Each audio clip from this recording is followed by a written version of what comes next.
In the heart of Mexico City's historic center, hidden among shadowy alleys and time-worn buildings, lies a bar that few dare to mention. They call it the Shadow Bar, a place that, according to legend, only appears to those carrying a secret. Too dark to confess, there are no visible signs or advertisements to mark its existence, but those who have found it claim the black door with faded carving seems to call out to them, beckoning them inside against their will. Daniel was a washed-up journalist, consumed by alcohol and the mistakes of his past. For weeks he had wandered the streets of the city center, searching for inspiration, or at least a reason to keep going. One night, after an especially bitter day, he aimlessly roamed the alleys behind Alameda Central. That's when he saw it. A black door he didn't remember seeing before, faintly glowing with a reddish light that seeped through the cracks.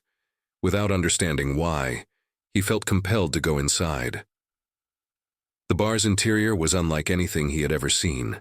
The tables were made of dark, worn wood, and the hanging lamps cast a dim glow that barely illuminated the faces of the few patrons scattered around. No one spoke. The silence was so heavy that the sound of his footsteps echoed across the room.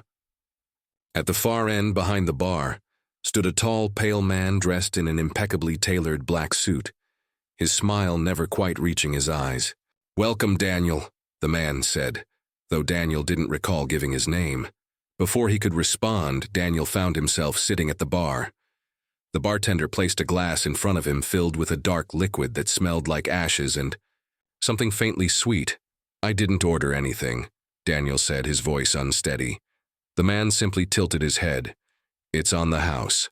The first drink always reveals the truth." Against his better judgment, Daniel took a sip. The liquid was thick, almost like blood, and as he swallowed, he felt a searing heat spread through his body. At that moment, the lights flickered and went out. When he opened his eyes, he was no longer alone. Around him, shadows began to move, taking on vaguely human shapes. They were faceless figures dressed in tattered black rags, slowly closing in on him. Daniel tried to stand, but his body wouldn't respond. "Every customer pays with what's inside them," the bartender's voice echoed from somewhere unseen. The shadows began to speak, but their voices were not their own. They belonged to people Daniel recognized. Old friends, colleagues, and, most hauntingly, the woman he had abandoned years ago. The shadows recounted every lie, every betrayal, and every selfish act he had committed. "This is the price," one of the figures said, placing a cold hand on his shoulder. When Daniel woke, he was alone, sitting on a rusted bench in Alameda Central. His wallet, watch, and phone were still with him, but something had changed. No one spoke to him, not even when he tried to ask for help. It was as though he didn't exist. Desperate, he returned to the alley where he had found the bar, but the black door was gone. In its place was a moss-covered brick wall. Since that night, Daniel has wandered the streets of the historic center, warning anyone who will listen to stay away from that door, because the price is far too high. If this story gave you chills, don't forget to follow our channel, share it with someone who won't sleep tonight, and let us know in the comments what other legends or stories you'd like us to tell.